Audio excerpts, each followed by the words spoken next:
उनके किसी बहुत सीनियर अधिकारी की तरफ से ऐसी बात आना आरएसएस की ओर से, ये हमारे लिए बहुत पूरे देश के लिए चिंता का विषय है।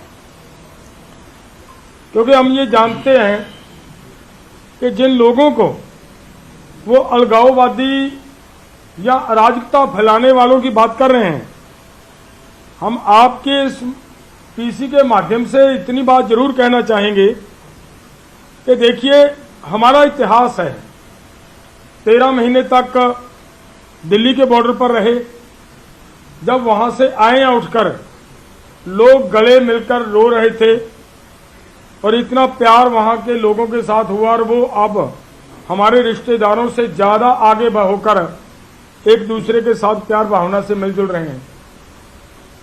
और उसके आगे जब यहां बॉर्डरों पे जो अब आंदोलन शुरू हुआ इस बार, जिस तरीके से उधर से हमारे लोगों के ऊपर हमले हुए और इधर से किसानों की तरफ से हमारे नौजवानों की तरफ से जिस तरीके से उनके जबर का मुकाबला सब्र से हुआ, और आगे से जिस तरीके से की बयानबाजी और गलत एक्शन किए जा रहे थे, वहां उधर से जय श्री राम के नारे लगाकर जिस तरह का वो हालात बनाया जाने का प्रयास किया जा रहा था, भड़काना, वो हालात हमारे उन ऐसे हालात में भी हमारे युवाओं ने अपने आप के ऊपर पूरा पेशेंस रखते हुए किसी तरह का कोई ऐसा कार्य नहीं किया, और उधर से वो सब हुआ। और थोड़ा इस पे भी थोड़ा और हिस्ट्री के अंदर जाएंगे हम कि देखिए, देश की आजादी की लड़ाई लड़ी है। 92% कुर्बानियां दिया पंजाब, हरियाणा और जो हमारा हिस्सा पाकिस्तान में चला गया, इन्हीं लोगों ने। जिन लोगों को आज अलगाववादी कह रहे हैं, इन्हीं ने कुर्बानियां दी, जेल झेली, फांसी के रस्से चूमे इन्हीं लोगों ने देश को आजाद करवाने के लिए। और जो लोग आज देश की अखंडता की बात कर रहे हैं, झूठी बात कर रहे हैं, उन लोगों का जो प्रयास रहा, जो उन्होंने किया, वो पूरे देश के सामने है। इन्हीं का नेता, इन्हीं का मुखिया सावरकर वहां से माफी मांग कर आ रहा है। और हमें जो लोग फांसी के रस्से चूम रहे हैं देश की एकता, अखंडता और आजादी को लेने के लिए, उन लोगों के ऊपर ऐसे सवाल कर रहे हैं। एक वो तो इतिहास की बात, अब क्या हो रहा है? पिछले समय जब गलवान घाटी के अंदर वो चाइना वालों का थोड़ा इंटरफियरेंस हुआ, आपने देखा, पूरा देश जानता है इस बात को, कि दिल्ली से बयान आता है कि अब सिख रेजिमेंट और जाट रेजिमेंट को आगे ले लाने की जरूरत है।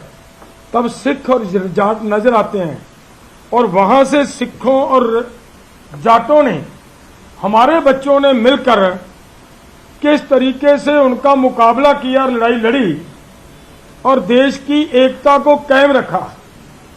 और उसमें अगर और भी ध्यान में देखेंगे कि देखिए, जो फौज में, सेना में जो भी लड़के जाते हैं, हमारे किसान और मजदूर के जाते हैं, हमारे बच्चे तिरंगे से लिपट कर आते हैं, आए दिन आ रहे हैं सरहदों से, कहीं ना कहीं से कोई ना कोई हमारा नौजवान आ रहा है और हमारा किसान और मजदूर का बच्चा आ रहा है। वही तिरंगा जिसकी ये लोग बात करते हैं, जिस एकता की बात करते हैं, इन्होंने लगभग 50 साल तक अपने ऑफिस के ऊपर वो तिरंगा नहीं फहराया। जो लोग ऐसी बातें करते हैं, और हमें हमारे ऊपर वो सवाल चुकने वाले लोग कौन होते हैं कि हमें वो समझाएं कि भाई ये तो अलगाववादी हैं। तो हम इस आज की प्रेस के माध्यम से ये सब बातें क्लियर करने के लिए हम आपके समक्ष हुए हैं। हमारा प्रयास है कि ठीक ढंग से हमारी बात पूरे देश के अंदर जानी चाहिए। मैं निवेदन करूंगा हमारे साथी भाई सरवण सिंह पंधेर जी, वो आगे की बात रखेंगे। पंधेर साहब, देखिए, जिस तरह से डलेवाल साहब ने बोला है,